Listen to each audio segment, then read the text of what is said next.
If you own anything made of steel, truck, tools, a trailer, a metal gate, there's a stupidly cheap chemistry that can turn active rust into a hard, paint-gripping armor layer. Not cover it up, not pray it holds, actually convert it. And the wild part? The US military has been specifying this since WOs, and it's still in an active spec today. Most people never use it because they've been taught the wrong rust ritual. Real quick story, because this is not some hobby shop problem. January 28th, 2022, Pittsburgh. The Fern Hollow Bridge collapses with vehicles on it, including a city bus. People got hurt, and it could have been way worse. When investigators looked into it, the headline wasn't earthquake or overweight truck. It was corrosion. Years of water and debris, steel slowly losing section where it mattered most, until one day, the structure had nothing left to give. The NTSB's final report on that collapse, published in 2023, makes something painfully clear. Deterioration had been observed. The problem wasn't mystery, it was delay. Now zoom out. The American Society of Civil Engineers has been waving the red flag for years. The Federal Highway Administration's bridge data shows tens of thousands of bridges in structurally deficient condition nationwide. Different bridges, different designs, same villain showing up over and over. Corrosion. Rust is not cosmetic, rust is math. So here's the question that should annoy you. If rust is that expensive and that dangerous, why do most rust fixes still feel like spray and pray?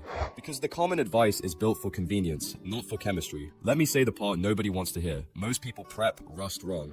They either A, paint directly over it and trap moisture, or B, grind everything down to shiny bare metal, then leave microscopic rust in pits and seams, and it comes back like a bad sequel. The goal isn't shiny, the goal is stable.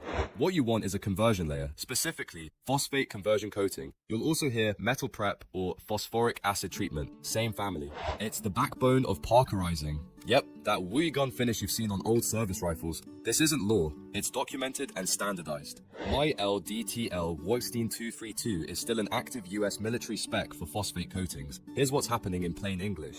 Rust is mostly iron oxides, porous, flaky, and thirsty for water. Phosphoric acid reacts with those iron oxides and reorganizes them into iron phosphate, which is darker, denser, and more stable. You're basically taking the rotting, expanding orange junk and turning it into a tight, crystalline layer that, 1, slows the electrochemical corrosion cycle, and 2, gives paint and oil something to bite into like Velcro at the microscopic level. That rough tooth is a feature, not a flaw.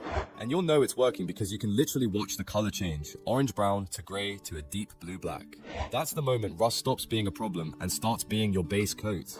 Now I'm going to give you the exact weekend protocol, and I need you to listen closely because one skip step ruins the whole thing. And that's why people think rust converter doesn't work. Step 1, get the right bottle.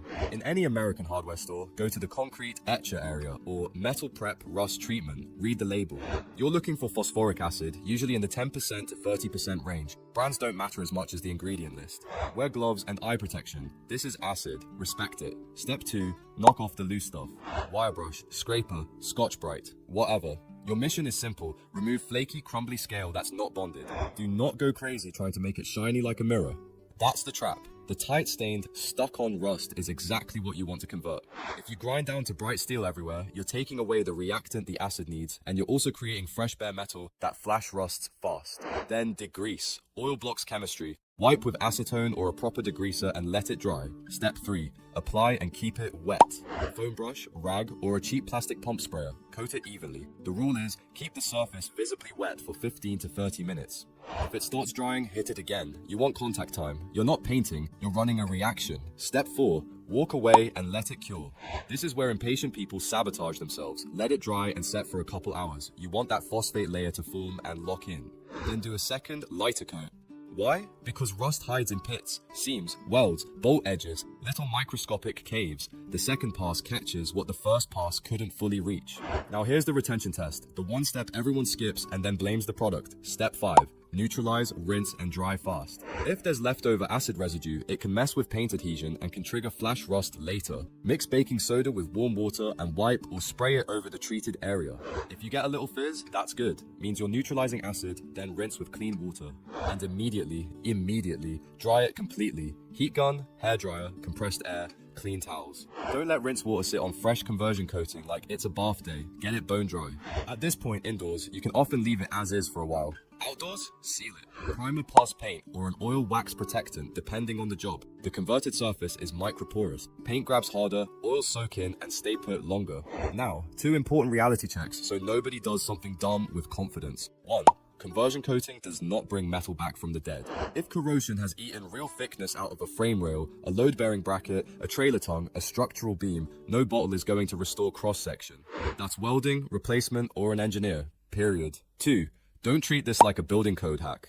For structural steel in buildings and bridges, follow code and licensed professional procedures. This method is awesome for tools, equipment, non-structural steel, automotive parts, outdoor hardware, farm stuff, shop projects, things where you can inspect, maintain, and control the outcome. So why isn't this everyone's default rust fix? Because it's not sexy and nobody owns it. Phosphoric acid is basic chemistry, no patent moat, no high margin magic. Meanwhile, the coatings market is massive, and the easiest product to sell is the one you have to buy again and again. That's not a cartoon villain plot, it's just how incentives work. But you don't have to play the game. You can do the chemistry once, do it right, and build on top of it. So here's your final challenge. Next time you see rust, don't think cover, think convert. Knock off the loose scale, keep the surface wet, let it cure, neutralize, dry fast, then seal it.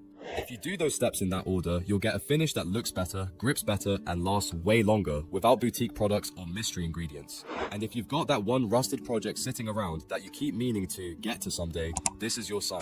Do it this weekend because rust doesn't take days off and it definitely doesn't care about your schedule.